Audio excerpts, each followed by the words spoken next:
Welcome friends on my YouTube channel geography classes. Friends, आज का जो अपना टॉपिक है वो है नॉर्थ अमेरिका। नॉर्थ अमेरिका, आप जानते ही हैं कि north America is the third largest continent of the world after Asia and Africa. ठीक है। अब अगर हम नॉर्थ अमेरिका की बात करते हैं तो नॉर्थ अमेरिका को चारों ओर से एक बार हम सेपरेट कर देते हैं। नॉर्थ अमेरिका, देखो यहाँ पर जो हमें सागर नजर आता है वो है प्रशांत महासागर। ठीक है। यहाँ पे जो हमें सागर नजर आता है वो है अटलांटिक सागर। अटलांटिक सागर, अटलांटिक सागर का ही कुछ पोर्शन है मेक्सिको की खाड़ी के रूप में। मेक्सिको की खाड़ी, इस अटलांटिक महासागर का ही एक और पोर्शन है मेक्सिको की खाड़ी के दक्षिण में कैरेबियन सागर। कैरेबियन सागर, मेक्सिको की खाड़ी, मेक्सिको की खाड़ी के दक्षिण में कैरेबियन सागर, अटलांटिक सागर, अटलांटिक महासागर बोलूं। ठीक है। यहाँ पर आप जानते ही हैं ये जो नज़र आ रहा है ये वाला जो पोर्शन है इसकी, जिसकी हम बात कर रहे हैं अभी, ये कैलिफोर्निया की खाड़ी, कैलिफोर्निया की खाड़ी हो गया ये। ठीक है। इधर अगर हम आते हैं तो ये ग्रीनलैंड है। ग्रीनलैंड है। ये हमारा बैफिन द्वीप है। बैफिन द्वीप, इसको यहाँ लिख दूं, ऐसे ग्रीनलैंड में लिख देता हूँ बैफिन द्वीप। ठीक है। ये जो है ये वाला पोर्शन, ये डेविस जल संधि है, या पहले इसकी जो खाड़ी है उसकी हम बात कर लेते हैं। ये बैफिन की खाड़ी है, बैफिन की खाड़ी। ठीक है, बैफिन की खाड़ी, और ये बैफिन द्वीप है ही। यहाँ पे हडसन की खाड़ी है, हडसन की खाड़ी। ठीक है। यहाँ पे इस ग्रीनलैंड के दक्षिण में इधर है लेब्राडोर सागर, लेब्राडोर सागर। ठीक है। ये जो मैंने बनाया छोटा सा, ये है न्यू फाउंडलैंड। ठीक है। अब देखो हमारे पास कुछ जल संधियां हैं जो इस उत्तर अमेरिका को अन्य महाद्वीपों से या स्थल खंडों से अलग करती है। इनमें जो सबसे पहले हम लेने वाले हैं वो यहाँ लेंगे हम पनामा। पनामा भूसंधि, ये मान लीजिए पनामा भूसंधि रही कभी। इस पनामा भूसंधि, पनामा पनामा भूसंधि, ये पनामा भूसंधि उत्तर अमेरिका और दक्षिण अमेरिका को आपस में जोड़ती थी, लेकिन इस पनामा भूसंधि को यहाँ से कट कर दिया गया। पनामा भूसंधि को कट करने के पश्चात अब कैरेबियन सागर, और या कह दें हम अटलांटिक महासागर और प्रशांत महासागर, प्रशांत महासागर, इनको आपस में जोड़ते हुए, अटलांटिक सागर और प्रशांत महासागर, इनको आपस में जोड़ते हुए, इनको आपस में जोड़ते हुए एक नहर निर्मित की गई है। नहर का नाम है पनामा नहर। पनामा नहर। ठीक है। ये पनामा नहर जो है, ये पनामा नहर अटलांटिक महासागर और प्रशांत महासागर को जोड़ती है। इस पनामा नहर को हम प्रशांत महासागर का प्रवेश द्वार भी कहते हैं। प्रशांत महासागर का प्रवेश द्वार भी हम इसे कहते हैं। ध्यान रखना है आपको। 15 अगस्त 1914 में, 15 अगस्त 1914 में इस जो पनामा नहर है इसे ओपन कर दिया गया था। ठीक है, ये ध्यान रखना है। तो पनामा से ये अलग होता है दोनों महाद्वीप आपस में। एक चीज याद रखना कि पनामा जो नहर है, इस पनामा नहर पर क्या है, लॉक सिस्टम है। इस पनामा नहर पर लॉक सिस्टम है। लॉक सिस्टम कहने का अर्थ है कि जैसे मान लीजिए ये आपस में अभी भूसंधि जुड़ा हुआ है, भूसंधि से ये जुड़ी हुई है। ठीक है। अब ये भूसंधि को हमने तोड़ दिया, अब बनकर ये क्या बन गया, ये एक नहर बन गई। नहर बन गई, काट दिया। अब इस नहर के ऊपर हमने ब्रिज लगा दिए, ऐसे ब्रिज जो खींचे जा सकते हैं, पुल किए जा सकते हैं। जैसे ही कोई जहाज इधर से आएगा, इस तरह से एक डायग्राम के थ्रू मैं बता दूं, ये ब्रिज बना दिए ऐसे, जो ब्रिज खींचे जा सकते हैं।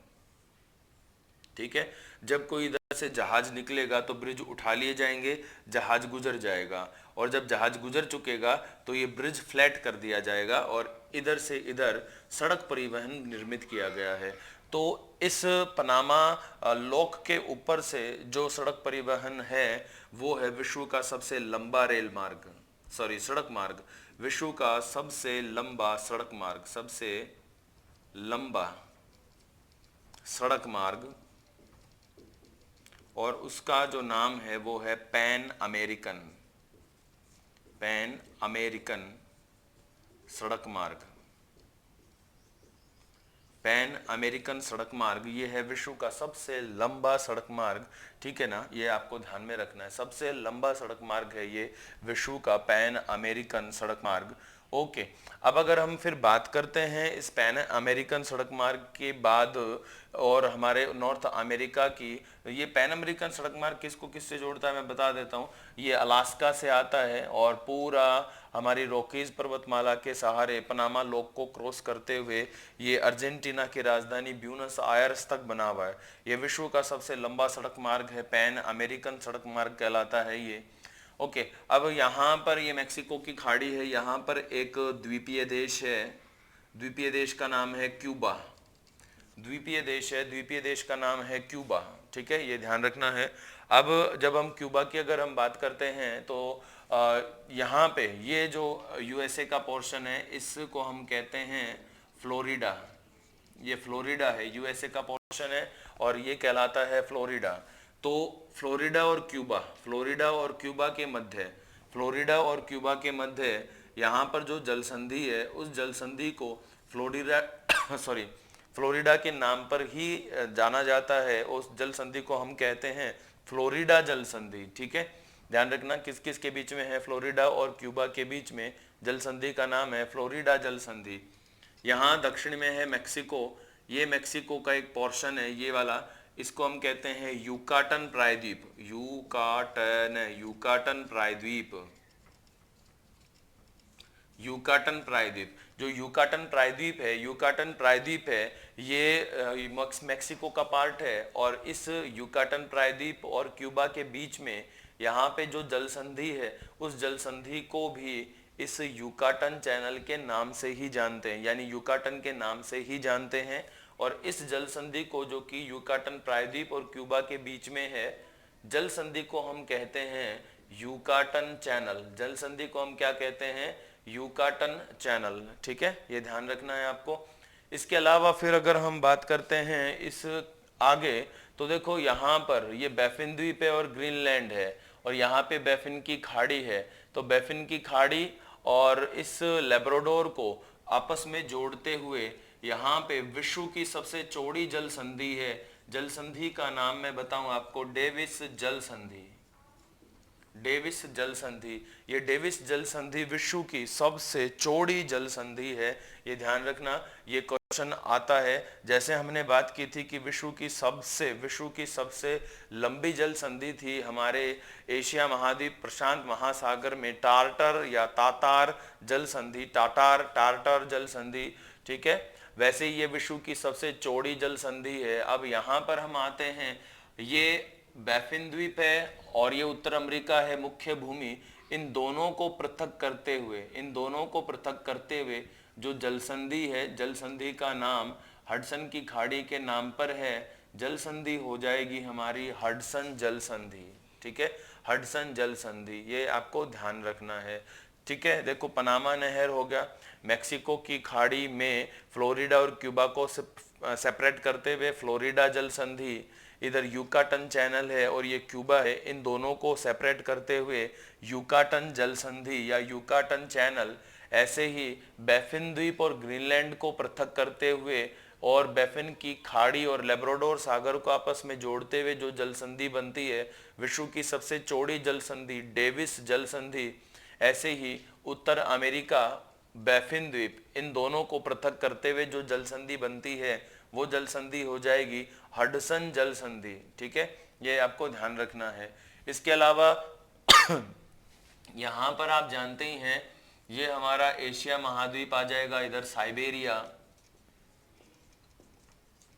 साइबेरिया एशिया महाद्वीप, और ये अलास्का है, नॉर्थ अमेरिका, अलास्का। तो साइबेरिया और अलास्का के बीच में जो जल संधि है वो कहलाती है बेरिंग जल संधि। बेरिंग जल संधि, बेरिंग जल संधि जिन सागरों को जोड़ती है उनमें एक है चुकची सागर। चुकची सागर, ये चुकची सागर जो आर्कटिक महासागर है, उत्तर ध्रुव महासागर है, उसका पार्ट है। और इसके दक्षिण में जो हमारी बेरिंग जल संधि है, इस बेरिंग जल संधि की स्थिति है प्रशांत महासागर में। और बेरिंग जो सागर है, जल संधि के नाम पर ही बेरिंग सागर, वो भी कहाँ है? प्रशांत महासागर में। तो साइबेरिया और अलास्का को, एशिया और उत्तर अमेरिका को पृथक करते हुए चुकची सागर आर्कटिक महासागर, बेरिंग सागर प्रशांत महासागर को आपस में जोड़ते हुए जो जल संधि बनती है, जोड़ते हुए जो जल संधि बनती है, उसी जल संधि को हम कहते हैं बेरिंग जल संधि। ठीक है, ये ध्यान में रखना है आपको। ओके, ये देखो हमने नॉर्थ अमेरिका का परिचय ले लिया, सामान्य परिचय जो रीड सेकंड लेवल के लिए सर्वाधिक उपयुक्त है। ओके, एक बात मैं आपसे शेयर कर रहा हूँ, बहुत ही शानदार, आपके लिए बहुत अच्छा है। एक तो काफी बच्चों ने कहा कि सर हमें एनसीईआरटी बता दीजिए, तो मैं आपके लिए लेकर आ रहा हूँ एनसीईआरटी 6 to 12, उसका एक चैप्टर रहेगा डेली। एनसीईआरटी का एक चैप्टर डेली रहने वाला है। एक चैप्टर डेली जो हमारा कंटिन्यू इंडियन ज्योग्राफी चल रही है उस पे रहेगा, एक चैप्टर वर्ल्ड ज्योग्राफी पे रहेगा, और एक चैप्टर मैं राजस्थान ज्योग्राफी पे बना रहा हूँ। कारण है क्योंकि इससे पहले जो राजस्थान ज्योग्राफी पर जो वीडियो बनाए थे वो हमारे 1 साल पहले के वीडियो हैं। अभी जो लेटेस्ट हमारे राजस्थान ज्योग्राफी में जो परिवर्तन हुए हैं, ठीक है, उन पर वो बेस्ड होगा पूरी तरह से।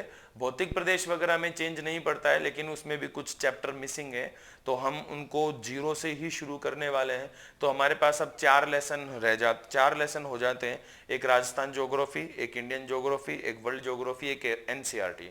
तो 4 हैं हमारे पास टॉपिक।